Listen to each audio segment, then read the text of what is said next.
last day we set up so we had set up this Hamiltonian structure for a singular system, and we saw basically that although you can write down an Hamiltonian which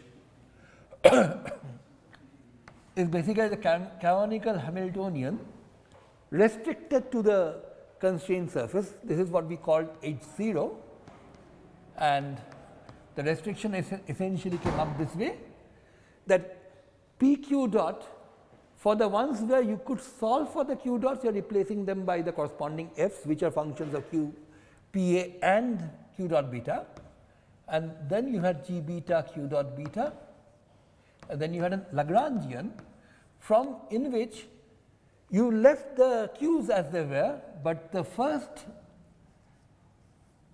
few q dots which you could solve for, you have replaced them by the f's, and here you have replaced them by the q dot beta. The rest you left as q dot betas. We saw that ultimately, despite the apparent presence of the q dot betas there, it worked out that del H0 del q dot beta was 0. So, the q dot betas did not really ultimately appear in the expression. And then we saw that you could actually try forming the canonical equations of motion using this H0, but it would not work out completely, in the sense that q dot I, for example, will not come out to be del H0 del pi, but there will be an additional term which would essentially involve this. And very similarly, p dot I, which turns out it minus del H0 del q I in general in the non-singular case, had this additional piece minus q dot beta del phi beta del q I. Oh, this reminds me. Okay. So, one thing that we could do here is the following. We could say that if you are really stuck to the constraint surface only, then this quantity is essentially del pi of q dot beta phi beta, right? Because if you do differentiate q dot beta phi beta, you actually get this term, and you get another term which is phi beta times the derivative of q dot beta with respect to pi. That would have been a complicated thing which we are not even in a position to figure out, but phi beta vanishes on the constraint surface. So, we could do that. Now, before we go on and talk about sticking to the constraint surface only, let me talk about this weak equivalence thing in a bit more detail. We are going to talk of weak equality and strong equality. Now, this nomenclature is slightly confusing in the sense that different textbooks use it, slightly different meanings. For weak equality, the meaning is simply this, that f and g, two phase space functions, that is, f is a function of q and p in general, and g is also a function of q and p. You call them weakly equal if, when you confine yourself to gamma p, you end up with the same value, that is, constraint to gamma p, the constraint surface, you get the same value. What that means essentially is, in place of the arguments of f, you have q and p, right? But among the p's, you have PAs, which are the independent momenta. You also have P betas, which are actually equal to G beta, a function of Q and PA, in the constraint surface. So, basically, what you are saying is this has to happen. Okay, I should not really say F equal to G, because I am also using G for this. So, let us say f and h, two functions of q and p, are said to be equal if the following holds. H, these are weakly equal, means that when you confine yourself to the constraint surface, the two things match.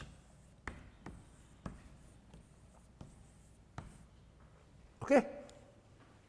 And following this, we are going to say something is weakly equal to 0 if, when you confine this to the constraint surface, it vanishes.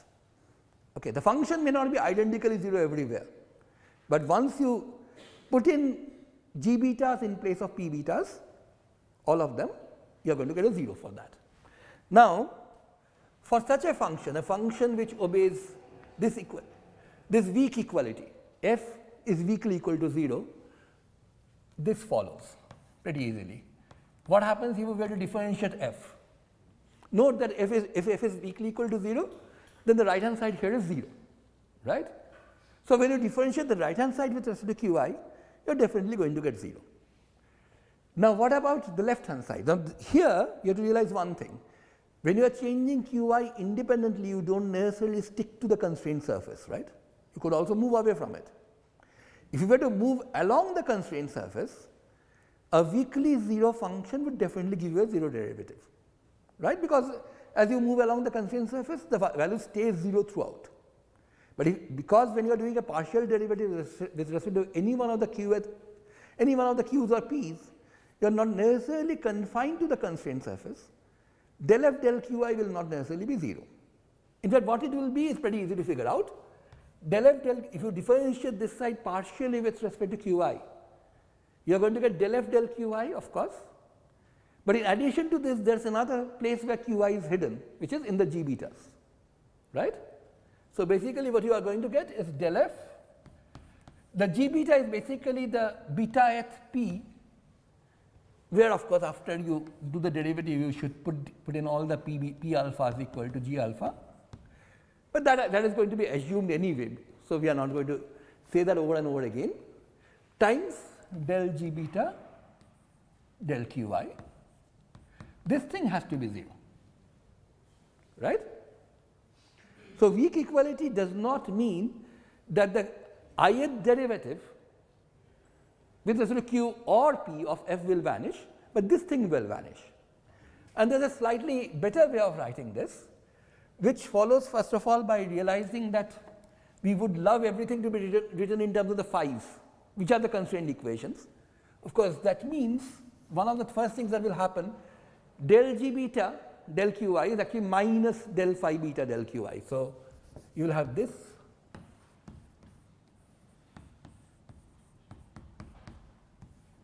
Now, this is a strong equality, in the sense this is identical equal to 0. However, a more useful form of this is the following.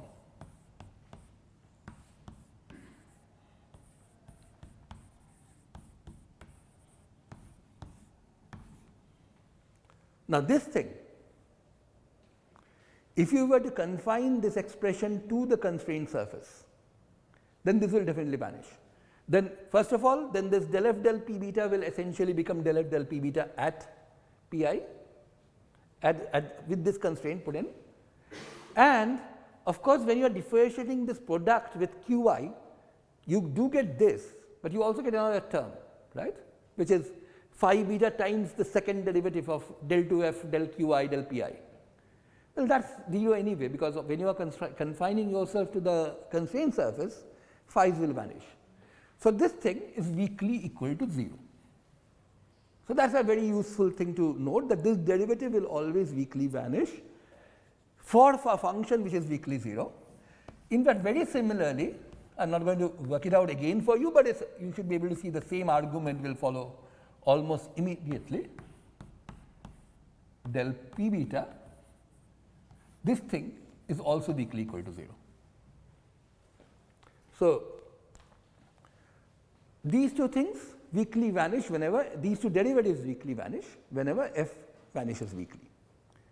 And then an immediate consequence of this, I really shouldn't really have to write it down, but still, just for, if f is actually weakly equal to h, then f minus h is weakly 0. So, these relations will work for f minus h, and just by changing sides you should be able to write this minus phi beta del f del p beta equals del del qi on h minus phi beta del h del p beta and del del pi of f minus phi beta del f del p beta is del pi of h minus phi beta del h del p beta. These are both weak equalities, not strong equalities, sorry. Right? That is, these are equal when you are confined to the surface. Now, the reason why we are so interested in this expression is the following. Let us now consider our H0, which is of course a function of only q and pa, remember, right? H0 could have had q, pas and q dot betas. We had explicitly shown that the q dot beta dependence is not there. So, H0 does not depend on all the phase space variables. The constraint p's do not really appear there. But let us say we consider another h, which is a genuine phase space variable which depends on all q's and all p's, but it is weakly equal to H0. That means, the moment you confine yourself to the constraint surface, h and H0 give you the same thing. Then notice what these equations will tell you is del qi of H0.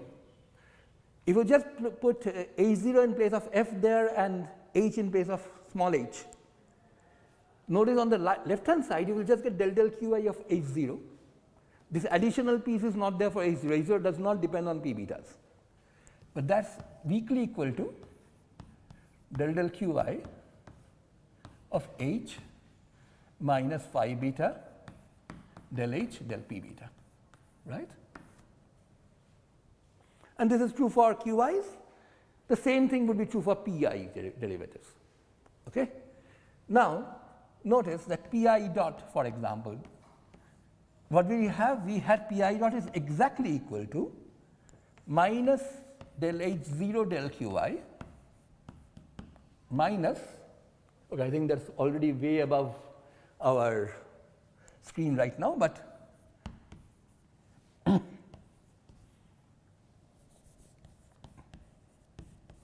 this is what we had, right? This is what we had derived the other day. For a singular Lagrangian, when you go to the Hamiltonian, you do not get exactly the same thing as the canonical equations, you get something slightly different, this additional piece. But note that del H0 del qi is actually weakly equal. Instead of H0, if I use this h, a function which matches H0 on the constraint surface, this is going to be del qi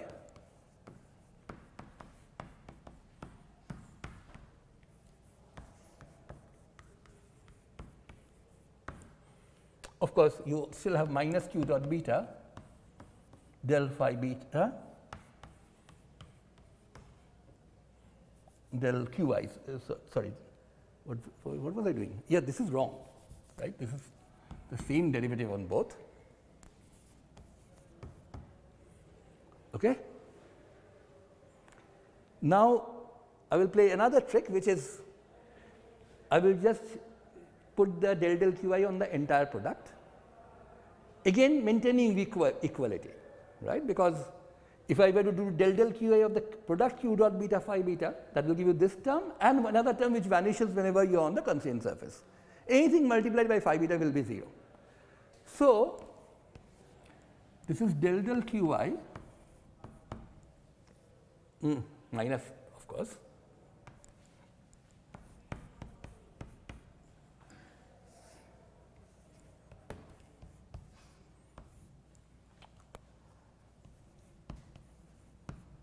dot beta minus del h del p beta. So, that is my final form, and a very similar form will also occur for the qi dot. So, I do not just have to work the whole thing again, it is essentially the same calculation. What really makes this nice for us is that this tells us that you are going to get this. And qi dot, I did not do the qi dot calculation, but if you had done that, you would get this, where ht, what is that? ht is just h where h is anything which is weakly equal to h0, could be h0 itself, plus v beta phi beta, where v beta is nothing but this q dot beta minus del h del p beta. Okay? And v betas are basically Lagrange multipliers which you can now get out of the entire thing. In particular, if we were to use h0 here, these v betas will actually come out to be the q dot betas. If you did not use h0 but use some other h, there will be a difference between v beta and q dot beta, but the difference is also well under your control. Okay? What is important is using weak equality and using a changed Hamiltonian, not h0, but h0, either h0 but anything which is same as h0 on the surface plus a v beta phi beta term. With this changed Hamiltonian, you will be able to reproduce all the equations of motion correctly. Okay? So, when you have singular Lagrangians, the Hamiltonian does not directly give you canonical equations, but you can now get to this new Hamiltonian, this HT, the so called total Hamiltonian, which will actually reproduce the equations. So, let us just see how that works out. Again, back to our old examples, and this should be pretty boring by now to all of you, but still. So, this was our first example. You already should perhaps remember the Lagrange equations here. If you do not, you should be able to work them out. The important point is, if I start from this Lagrangian, construct the HT and then form the canonical equations, the equations you are going to get are not necessarily going to be exactly the same as the Lagrange equations, because you are going to get constraint equations and those whatever equations you have, and now the issue will be the constraint equations would also have to persist. So, if you have say p y equal to 0 is a constraint here, right. So, p y dot is something you can calculate from these equations, but then p y dot would have to be 0. So, that will give you additional equations, and that constraint will also have to persist over time. Its derivative will also be 0. So, let us just see how this works out. Of course, p x here is x dot plus y and p y here is 0. This is the obvious constraint equation which you have. A p which is not freely available to you, it is stuck at a particular value. And now, small h, the Jacobi function here would be half x dot square minus half x minus y whole square. Remember, the rule is simple. Quadratic terms stay as it is, linear terms vanish, terms independent of x dot change sign. That is a general thing which follows from the Euler's formula, and therefore, H0 or the canonical Hamiltonian, that works out to be half of px minus y whole square minus half of x minus y whole square. Now, we had actually seen that this even before, that the q dot, the y dot, the velocity which we could not solve for, somehow does not appear in this final expression at all. And now we know that that is not an accident. All these q dot betas will not be there in H0. We proved that explicitly, right. But now, with this H0, let us form the HT, a total Hamiltonian. That's, let me just write this out in full. Px square by 2 minus half x square minus pxy plus xy. That is actually nothing but H0 itself. The y square by 2 is cancelling out. And you have, since you have only one constraint and only one velocity, I could have called this Vy, I just do not bother to. V times Py, right. That is your Lagrange multiplier V times P. And this V is going to be a velocity simply because dimensionally this V should actually match the momentum, and the moment here there is no mass. So, basically it is the same. Anyway, what are the equations that come out of this? X dot is going to be del h del px, that is px minus y. Note that the definition that we had for px from the Lagrangian, which is x dot plus y, is reproduced. Y dot, on the other hand, that was coming out wrong if you use the canonical Hamiltonian, right? But now y dot is no longer 0. There is a py term, y dot is simply v, and as we said, because we have used the h0 here, you are guaranteed to get y dot out of this thing. But let us look at px dot. What is px dot? Minus del x, minus del x of ht. So that is x minus y. And what is py dot? This actually is going to be the most interesting thing for us. Py dot is going to be minus del y of this, which is plus px minus y, minus x. Note that if you take px dot equal to x minus y and px is x dot plus y, use them together, you actually reproduce one of the Euler-Lagrange equations of motion. X double dot plus y dot is x minus y, the equation that we had for this. Okay? But the other one, the constraint equation for Lagrange does not really come up here directly. Okay? But this is not the end of the road for us. Remember, along with these equations, you have this one. These are the equations which come from the total Hamiltonian, but you also have to have the constraint equation. So these 5 equations totally describe the thing, but now py is 0 when? At all times. So what does it tell you about py dot? Has to be 0. So now in addition you get, so your phi 0, your original constraint, the primary constraint in Dirac's language is phi 0 is py equal to 0. Secondary constraint you get is px minus x, that also has to be 0. Okay. But this does not stop there. Px minus x has to be 0 at all times. So px dot minus x dot, that has to be 0 at all times. But what is px dot? X minus y, right? And what's x dot? Px minus y. So minus px plus y equals 0, right? So we have worked this out and we have got exactly the same constraint back again. So now of course it stops. If you were to keep on trying to do this over and over again, you will get the same thing back. Okay? So here you have 2 constraints, py and px minus x, and just for later significance, let me just remind you that in this case, if you were to calculate the Poisson bracket of phi 0 and phi 1, it's obvious what you are going to get, right? You have only 2 constraints, phi 0 and phi 1. Phi 0 with phi 0 will be 0 anyway. Phi 0 with phi 1 with phi 1 will also be 0. Phi 0 with phi 1 you have to calculate, but in this case the calculation is trivial. This Poisson bracket is 0. Okay. Now, I want you to bear this in mind because you will see the difference between this and the next example. Here, notice one thing happened. You ended up with this equation px minus x equal to 0, which is an additional equation which you did not have to begin with, but persistence of the constraint gave you that. And px minus x equals 0 simply tells you px is, remember, x dot plus y. So px minus x is x dot plus y minus x. This being 0, that was the second Euler-Lagrange equation, right? So the canonical equations do not necessarily reproduce the Euler-Lagrange equations immediately.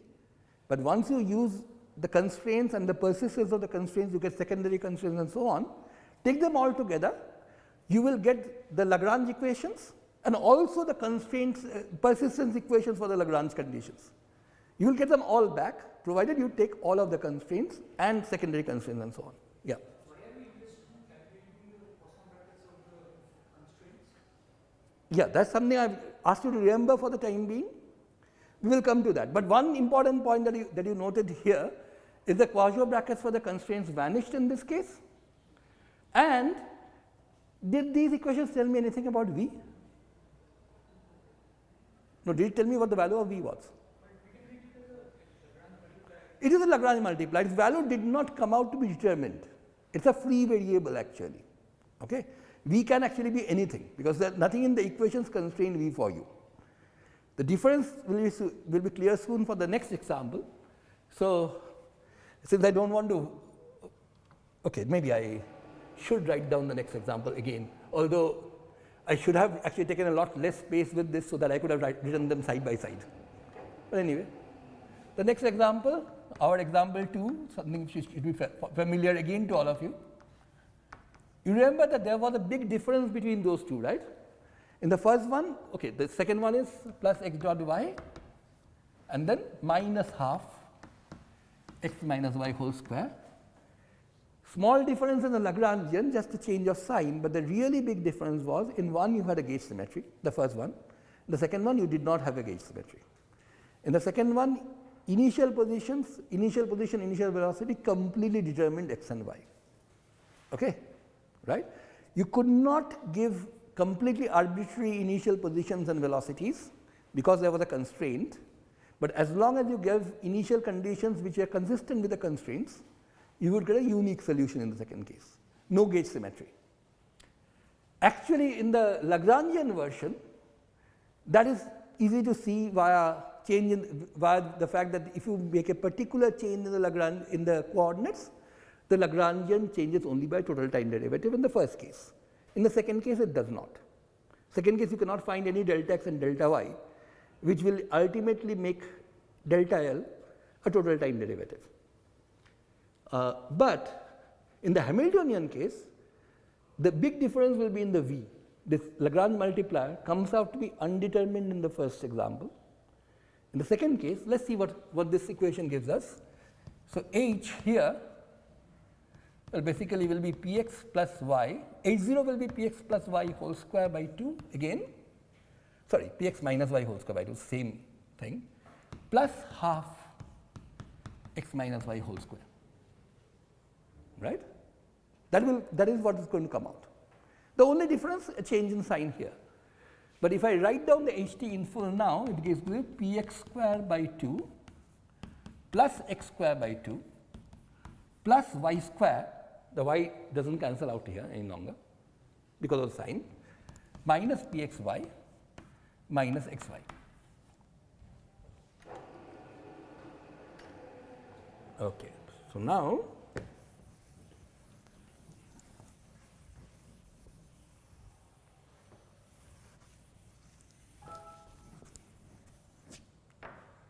and of course, this is not the HT, this is H0. For HT, you have to add the velocity times the constraint, and the constraint is still the same. Py equals 0 is still the constraint.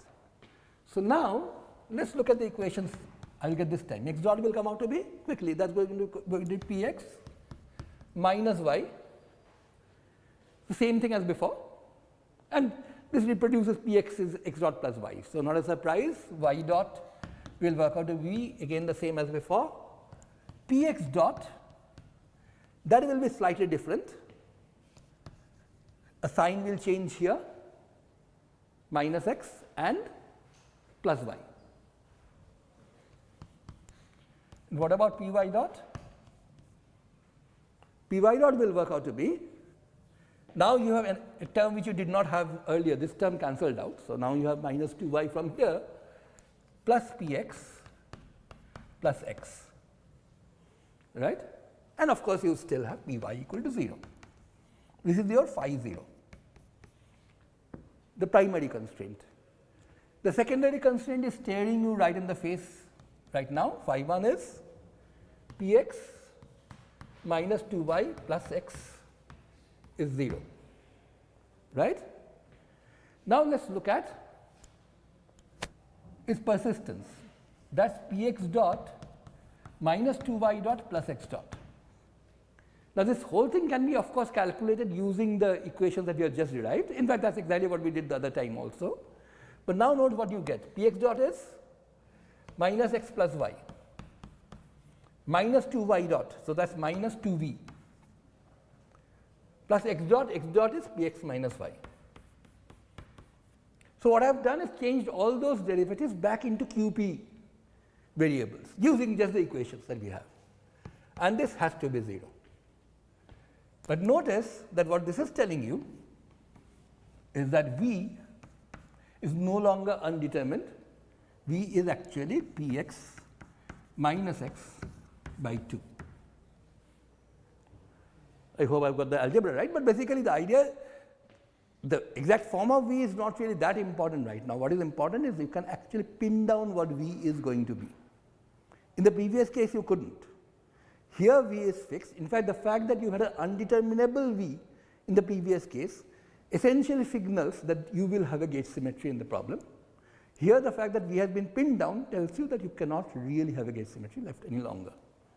And just to sort of repeat the same trick again, if I calculated phi 0, phi 1 here, phi 0 of course is Py. So now do you get 0? What do you get? What is the Poisson bracket between these two? 2. So it's not 0. Okay, in fact, if you take all the 4 Poisson brackets that you could get, 2 of them would be trivially 0. One will be plus 2, the other will be minus 2. In fact, if you put them in a matrix, it will look like this. Phi 0, phi 0 is 0, phi 0, phi 1, phi 0 minus phi 1, phi 1, phi 0, and phi 1, phi 1. The fact that this is actually a non-vanishing matrix, in fact, an invertible matrix, actually plays a huge role in the fact that you could pin down V. Okay, so in the previous case, you tried to form this matrix with the Poisson brackets, it would vanish identically. And now let me just reveal what the connection between the two is. Okay, maybe not right now, maybe after one more example. Let's see.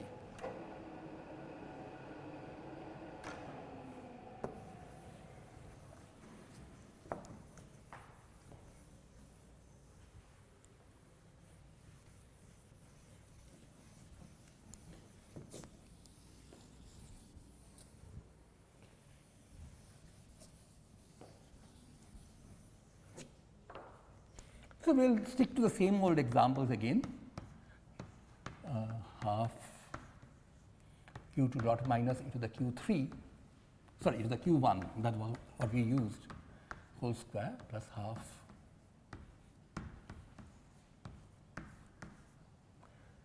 well, the Lagrangian treatment for this actually, this particular one was actually pretty nasty. In fact, we didn't even do the whole thing. Yeah. Okay, the good question. Can we go any further? We can't, because we are not getting a new constraint. That was an important point. I should have mentioned that when you try for a persistence of a constraint, you might end up with a new constraint, or you might end up fixing V. If you have ended up fixing V, you have no new constraint to play with. Of course, if you originally had 2 primary constraints, you would have to play the game with each one of them, and until you either fix the V or get a new constraint, or get a constraint which is essentially the same as what you already had. Okay. So this has to go on for some time. There we have already finished the job. Okay, here it's easy to sort of see that the quadratic, okay, this is easier to work out if you just broke this up a bit, plus half q3 dot square minus q2 dot e to the q1 minus q2 q3 dot plus the 2q1 by 2 plus q2 square by 2, right? And the reason why I broke this up this way is makes my life a lot easier in the calculation. This term will drop out, the part linear in the q dots. The part quadratic will stay the same, the part independent of q dots will change sign. So, let me just write down the ht, or okay, small ht first, small h first, that is going to be simply half q2 dot square plus half q3 dot square minus e to the 2q1 by 2 minus q2 square by 2. That is the kind of, just a Jacobi function, and the total Hamiltonian can easily be written down. Of course, for that you need to be able to solve for P2 and P3 in terms of the Q2 dots, that is, get rid of the Q2 dots completely. But that's easy. P2 is Q2 dot minus e to the Q1, right? That's sort of obvious there, so I didn't bother working it out. It's going to be P2 plus e to the Q1 whole square plus half P3 plus Q2 whole square minus e to the 2q1 by 2 minus Q2 square by 2.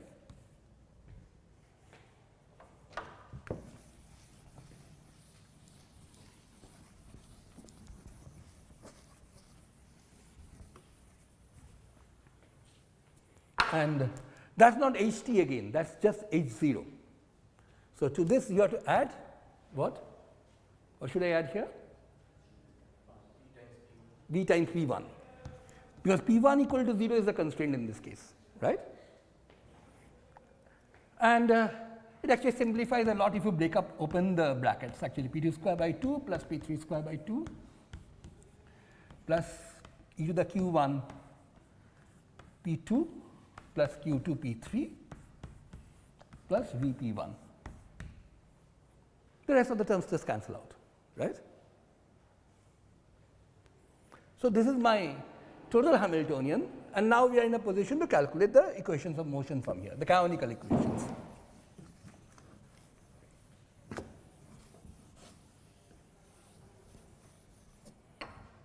Okay, so x dot is going to come, so x1 dot or q1 dot, actually I should stick to a consistent notation. Q1 dot is going to come out to be V, Q2 dot is going to come out to be P2 plus e to the Q1, which is of course obvious because that is exactly what P2 came out to be before. Q3 dot would come out to P3 plus Q2, again obvious. The non-trivial ones will be P1 dot. So, what is P1 dot going to be? You tell me? P2? Okay, did I miss out any term? Wait a minute. Should there be any other Q1 term? No. Minus, there is a minus sign is the Q1 P2, right? P2 dot? P dot is easier. There is only one Q2, so it is minus P3. And P3 dot is? That is the easiest. There is no P3, of course, as a cyclic coordinate, so this is 0, right? Now, these were just the equations that came out of the total Hamiltonian, but we also have P1 equal to 0 to contend with. That is our constraint equation. And now we have to use its persistence. Now, P1 dot equal to 0. What will that tell you?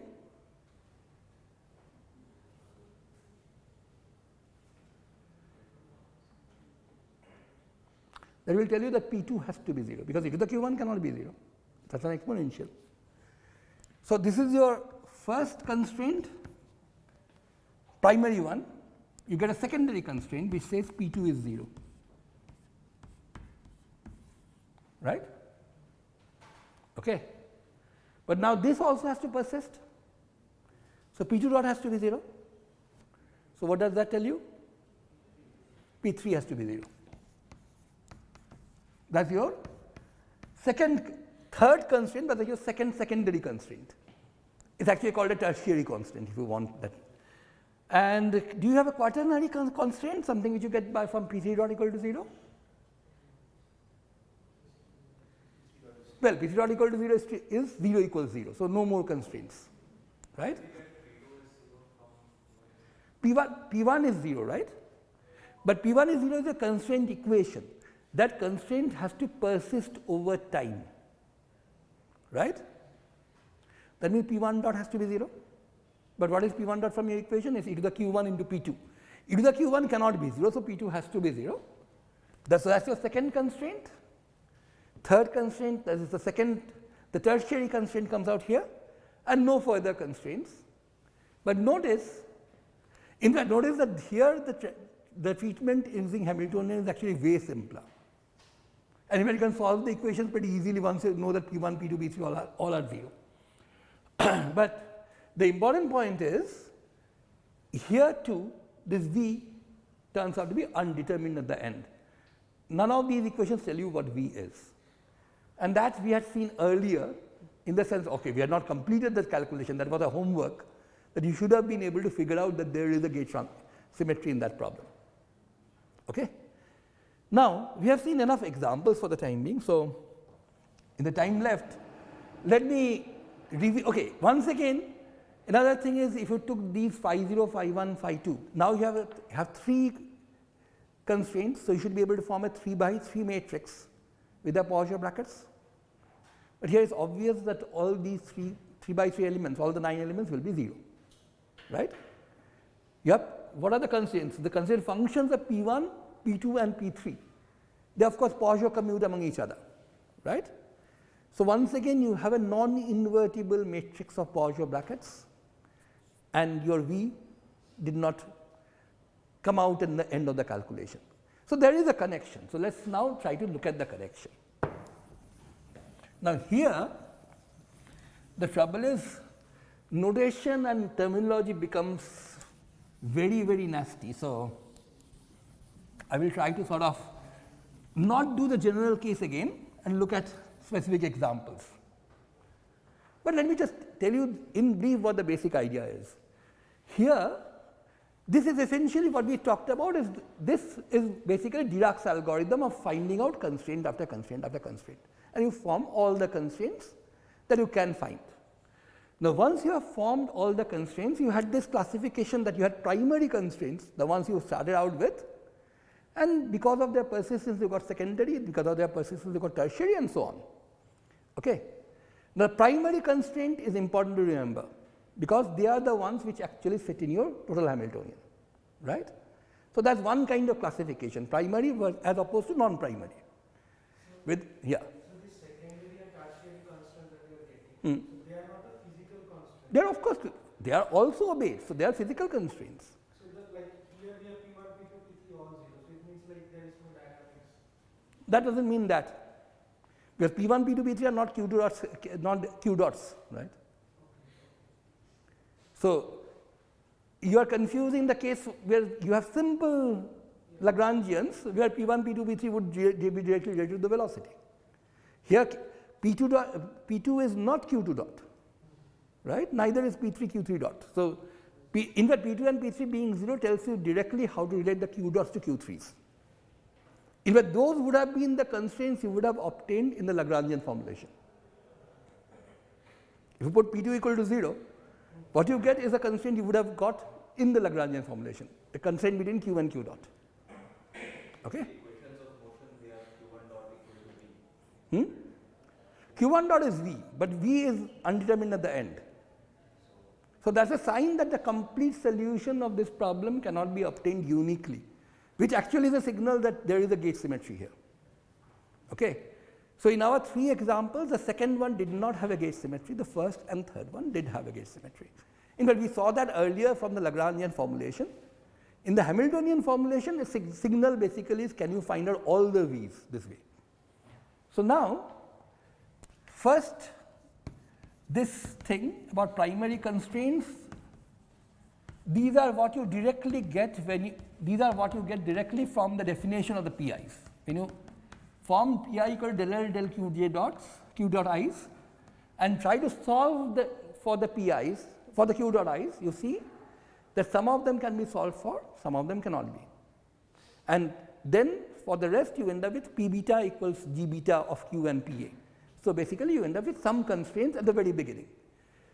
This classification is important because these are the constraints which go and sit in your total Hamiltonian, multiplied by Lagrange multiplier velocities. But there is another classification which is also very important, which is first class versus second class. And confusing these two, that is these two classifications, can lead to a huge amount of problem. So what are these constraints? Basically, following the algorithm that we have demonstrated here, you can find out a string of constraints, quite a lot of them. You have to, if you had multiple primary constraints, you have to actually talk of persistence of each one of them until you hit an end, which could be an identity, could be not, could be say V coming out of the calculation, could be a new constraint, in which case of course you continue. But once you have all the constraints, now you ask yourself this. Suppose now let us say omega a, where a goes from 1 to n. This is your set of entire set of constraints that you have. Okay? Now you break this up into two types, first class and second class. First class would be the set of omega 1 a1, where a1 runs from some possibly smaller number n1. That is a subset, could be the whole set, but could be a proper subset as well, where the condition is, oops, so this one doesn't work, this one works.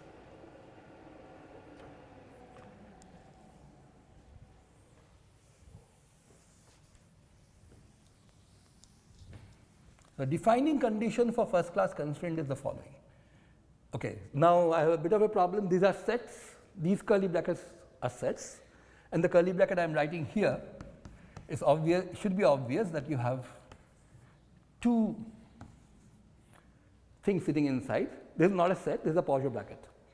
Of this is 0 for A1 is in anywhere in this n for all B. That means something which Poisson commutes with all constraints. Those are called first class. The rest are called second class. Okay? So, if you have constraints which Poisson commute with all the constraints, you have first class constraints. Those constraints are first class. And if even one gives you a non-zero element, of course, one giving a non-zero element means two will have to, because you switch them, you also get a non-zero Poisson bracket. That will belong to the second class. Okay? So, that is the nomenclature, right? What are the indices A and Okay, here earlier we had indices which essentially talked about only the primary constraints and so on. So, beta was basically confined to Rw plus 1 to n minus Rw in number. Okay, so that was our classification for the Greek indices that we used. Here of course, these talk about all the constraints. You work out all the constraints you have, there could be capital N constraints in total. So, this capital A is an index which runs over all the constraints, and when we say A1, it runs n will be the total number of constraints you have, primary, secondary, tertiary, all included. Okay. So, there you had primary constraints which came directly out of them, and primary constraints were n minus Rw in number. So, from the Hessian you could figure out its rank, from that you know how many primary constraints you have. How many constraints you have in total, that cannot be specified at the beginning. You have to, of course, you can't have more than 2n, that because you have that's your dimensionality of the space anyway, but you don't know ab initio how many you will have. You have to continue to fill this algorithm, and at the end you will find all of them. Capital N is the number which tells you how many constraints you have in total. Capital N1 is how many first class constraints you have. These first class constraints Poisson commute with all of the constraints. Okay? And now, if you look at the second class constraint, the next, so this is the second class here, and I am going to use if I specifically mean second class, I will use A2. Okay. Too much of notation, but that's simply to distinguish the two types. Now, if you have two second class constraints, now this one could very well be 0. Between two specific second class constraints, you could have a Poisson bracket which is 0. A second class constraint is guaranteed to have at least one non-zero Poisson bracket somewhere down the line. Okay?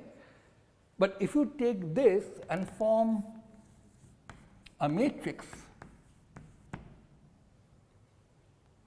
okay, that is, take all the second class constraints, form a matrix, now you are guaranteed to have one very important result. This matrix has to be invertible, this Q. Okay. That is, det of Q has to be non-zero, or more importantly, Q has to be invertible, it cannot have a 0 eigenvalue. Okay, why not? The answer is simply this. Remember, Second class constraints are you have found out all the first class constraints, the rest are second class. Okay? Now, if this determinant of Q were 0, then Q would have at least one null eigenvector, right? So, there could be some xi such that if you contract xi with Q, you would get 0, right. So, this is if this had been wrong, if that Q had been 0, at least one such xi would occur, where the number A2 of course runs over n1 plus 1 to n, the rest of the indices. Okay. So, now if this is true, then look at this.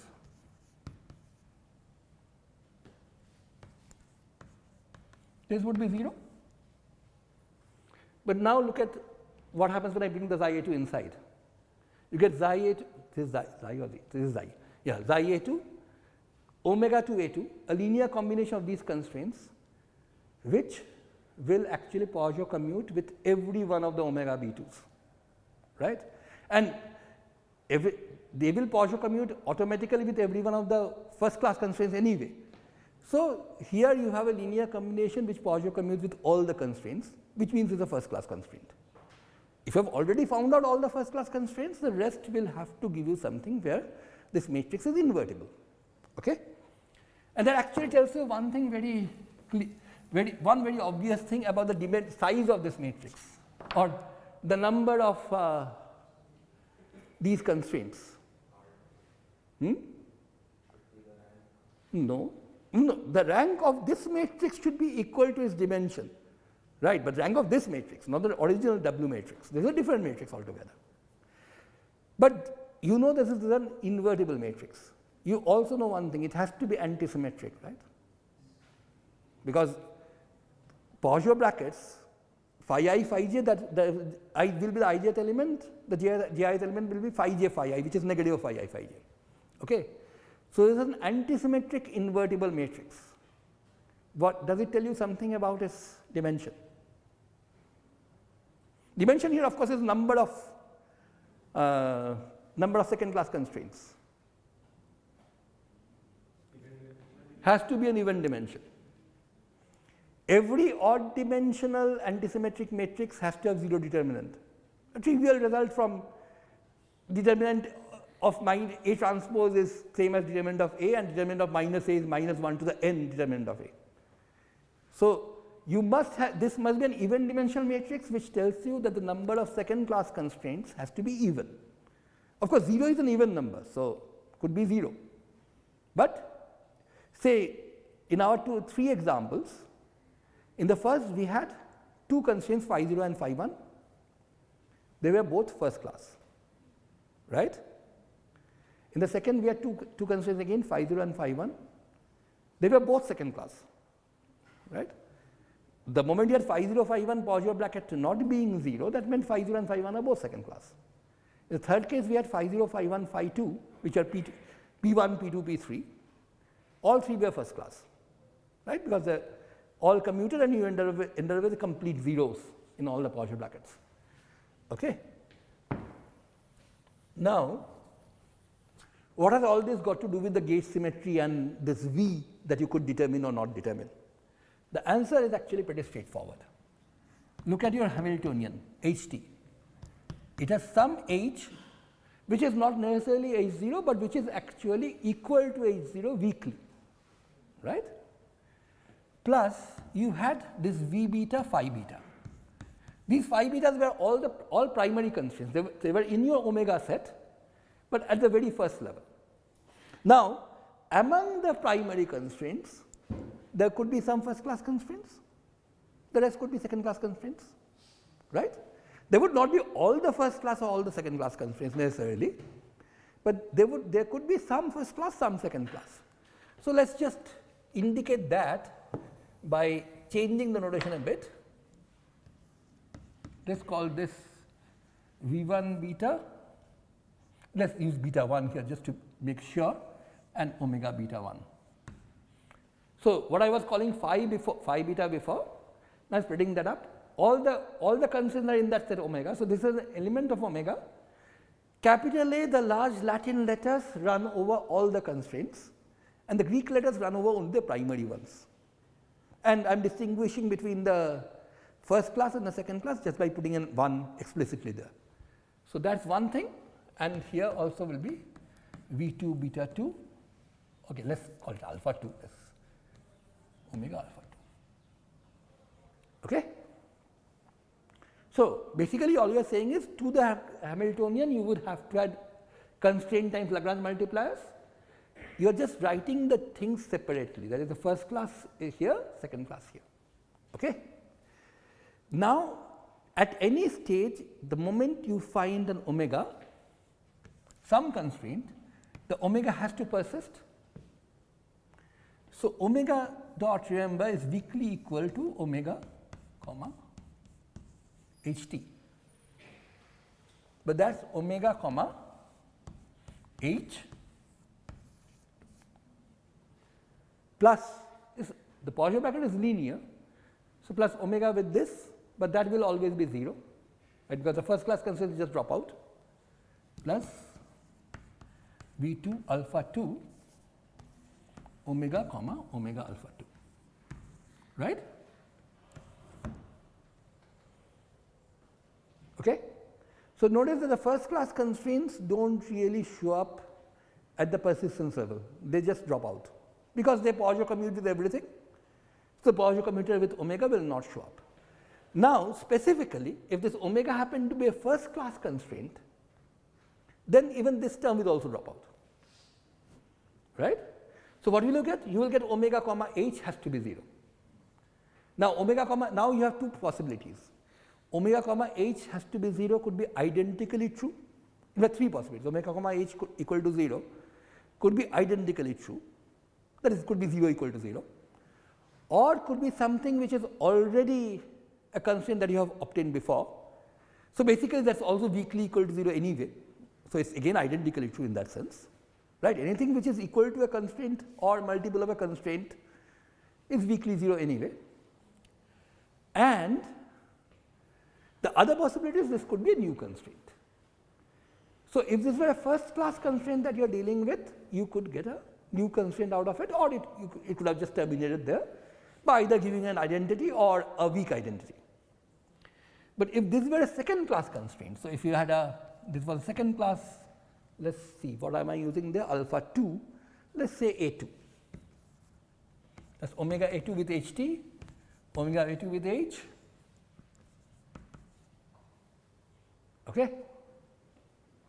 So, this is basically our matrix. What did I call that matrix? Q, right.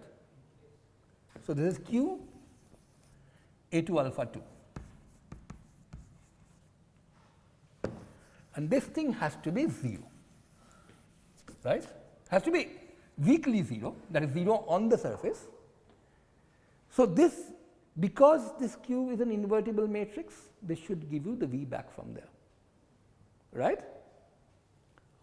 Okay, I have already passed my time, but let me just still give me 5 more minutes, 5 or 10 more minutes, or maybe even more, but anyway. This allows you to calculate V 2 alpha 2 from here, right, and then you could plug that back in your original HT, in which case HT can be now thought of having your original H plus a new term which is completely determined, the ones with the second class constraints, because V2s are all known, right, plus a term which will have only the primary constraints times the undetermined Lagrange multipliers. Okay. So, if all your constraints were second class, then this new Hamiltonian which has the second class constraints already put in, that could be a total Hamiltonian, there will be nothing undetermined any longer. If it partly first class, partly second class, then of course you will have a piece going into that, the rest will still be undetermined. Okay? So, the V1s will be something you can't find out from this. Now, if all your primary constraints happen to be second class, then there were no V1s in the first place. So, okay, but the whole idea is you can find out the V2s from here and plug them back. And okay, now I am going to skip a couple of steps and essentially say this. So, I am jumping through the whole thing a bit.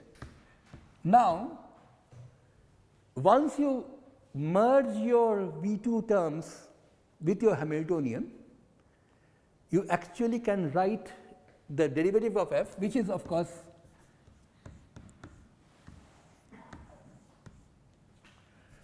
so if you insist on using the same Hamiltonian that you did before and not merge the V2 terms, could either use merge V2 terms, use the Poisson bracket, plus of course you would have the V1 alpha 1 f comma omega 1. So, plus another term which is fully determined, you could merge that with that Hamiltonian, or you could just write that thing that this term with the merged Hamiltonian could also be written down as f comma h with a new kind of bracket. It is just a simple bit of algebra, just merge the things together, it will automatically follow. So, because I am out of time, I am just rushing through this, but the definition of this new bracket, the so called Dirac bracket, is this. By the way, I should actually have specified this. I did say that you could find out the V2s, but actually you can only find out V2s up to weak equality, right? Because it was the equation you had was this thing is equal to 0 weakly. So, V2 could be replaced by anything which actually vanishes on the plus V2 plus whatever vanishes on the constraint surface, that would still work. But Dirac's algorithm says, okay, let us not bother about that, let us define V2 to be strongly equal to the whatever the inverse of Q's would give you. There is nothing wrong with that. There were many possible choices. Dirac says use just the one which is the obvious one, don't bother about the additional pieces, because they will not really give you anything new. And after you do that, you just basically change the Dirac bracket, the Poisson bracket into a new kind of bracket with additional terms which comes from those second order constraints matched in, which essentially goes this way.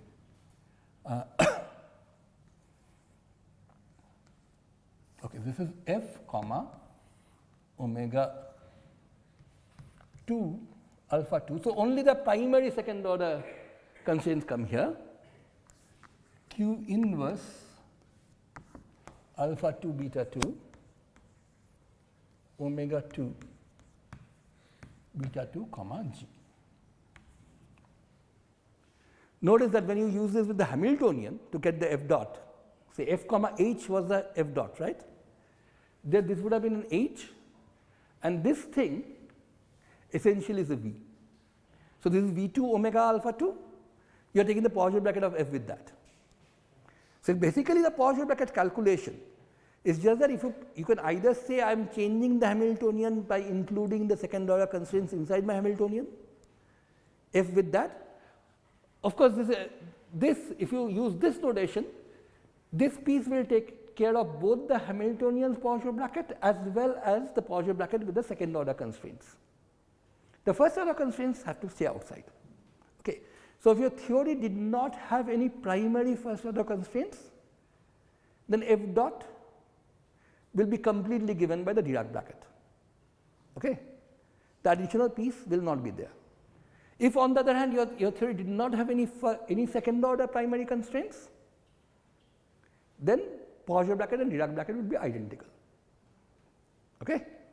Remember, this only uses the primary constraints, second class, but primary constraints. Okay.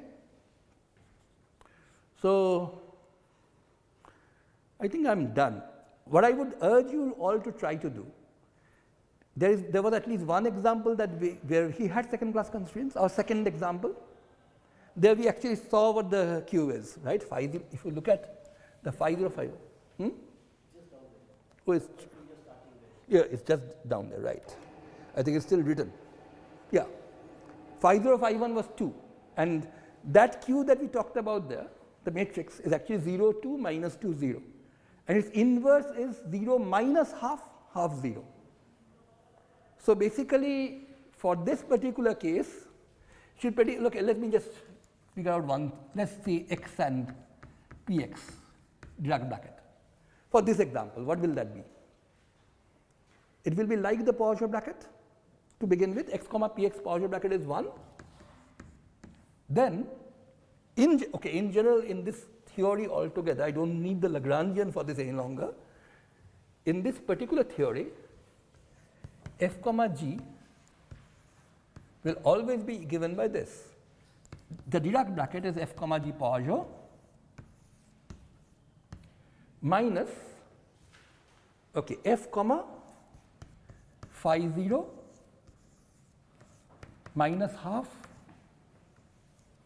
phi 1 comma g, right? There are 4 elements, of course 2 of them are 0, so you don't really bother about them, minus f comma phi 1 plus half. The minus half comes from the inverse. Remember, the inverse of this has a minus half here and plus half here, and phi 0 comma g.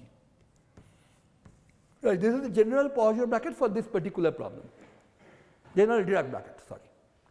Now, if you want to calculate, say, x comma px Dirac bracket, x comma px here, and what are phi 0, phi 1? By the way, that's important to remember, of course. They are also written there, phi 0 and phi 1 are these, right? So, 1 minus x comma phi 0, that's easy. The first term is 0 anyway, right? This is the product of 3 terms. If any one of them vanish, of course, that term goes away. So, despite appearances, it's not really a very lengthy calculation. X comma phi 0 is x comma py, that's 0 anyway. So, I don't need to bother about this term. And here, the second term, phi 0 comma g, g is px, right? Py comma px, that's 0. This term will be non-zero, but this term will be 0. Any factor being 0 gives you 0. So, f comma px is actually 1. The Dirac bracket is the same as the Poisson bracket. X comma y, let's try that. Here, of course, the Poisson bracket is 0. And let's look at this. This term, f comma py, this will not be there. So, let's not worry about this. This will, on the other hand, have py comma y. So, this is no longer 0, right? And this has x, and phi 1 also has a px in it. In fact, now let's work this out. What is this going to be? So, there's a minus outside. This is the only term which will contribute. Minus outside, and x comma p1, x comma px, that's of course 1, and that's the only non-zero term there, into a half into y. What do you have there? Py comma y, that's a minus 1. So, this is actually half. So, that's an important point to remember. The Dirac brackets do not obey the canonical Poisson bracket formulae. Okay? That makes a big difference. In fact, there is a big geometrical difference which comes from this once you confine your entire dynamics to the subspace and so on. But we are not really going to talk about that, because that will require a lot of differential geometry to be gone into. Okay? But I am just indicating the kind of things you would have to do. The basic idea is, if your theory only had second class constraints, primary constraints were all second class, then just changing over two Dirac brackets from Poisson brackets would allow you to then quantize the theory exactly as you would have done in ordinary situations. If you still had first class primary constraints, you would still have to be somewhat careful, but with lot less than before. So, let me not go any further into that, because I am not going in a position to talk about the whole theory anyway, that is going to take way too long. But I think this is enough to sort of make a start on the subject. Rothe and Rothe is a pretty good book, I mentioned that. Pretty good book in the sense that it sort of works out things in some detail. One problem is it has every time it has a section which talks about the general thing, where the notation ends up looking very scary. So, if that scares you, you should move on to the next section where they have examples. You will see that it is really not that scary. If you try to write all of the things in with one notation, then trouble is you will have to keep on adding index after index and after index, and it looks horrible. Most real calculations don't really need you to use all of them. And another book, there are plenty of other books. Another book which is actually very good, especially as far as physics is concerned, is Sutherland. Sorry, not Sutherland. I'm completely confusing it with another book. Sandermeyer. Sandermeyer's Constraint Dynamics. The title is Constraint Dynamics. Sandermeyer is more geared towards field theory and gauge theories in particular. But the title of that book is just Constraint Dynamics. And well, Dirac's Lectures on Quantum Mechanics, not a famous book, but the lectures are actually basically primarily where Dirac brackets were laid out for the first time. That's actually quite good. Notation can be a bit of a problem. There are many other books, but I'm pretty sure that these, if you consult any couple of these, it should be good enough. Any questions about what I said? In the Lagrangian formalism, there was a very clear way to derive what the, at least some formulas were what the gauge transformations do. There is here also. We just didn't go that far. Okay. There would be actually, there's something called a symplectic Lagrangian version, which is sort of an amalgam between the Hamiltonian and Lagrangian version. If you go, in fact, that's the next chapter in both. Okay. So go through that, you will be able to clearly figure out what the gauge transformation would be. So we just haven't done the whole thing. We have just done maybe a couple of 3 chapters, let's say, not even that, and left out some important things in between, of course. Just out of curiosity, so the third Lagrangian you were talking about, it derived aside from another theory. What was that? That's a nonlinear dynamics problem, actually, and it actually gives rise to chaotic. So it's not really a real physical theory in that sense. It gives rise to chaotic, nice chaotic dynamics, despite the very simple formulae that you have here. In terms of the original coordinates, you get nice chaotic dynamics, which you can study rather neatly because of this result. The fact that you can actually solve it pretty nicely using this actually allows you to study the chaos. In fact, this exponential on Q1 basically is the reason for the exponential dependence. This extreme sensitivity initial conditions you can easily trace there directly. So it's a case where you can study chaotic dynamics rather nicely, more nicely than in usual theories. Okay, anything else? If not, I'm done.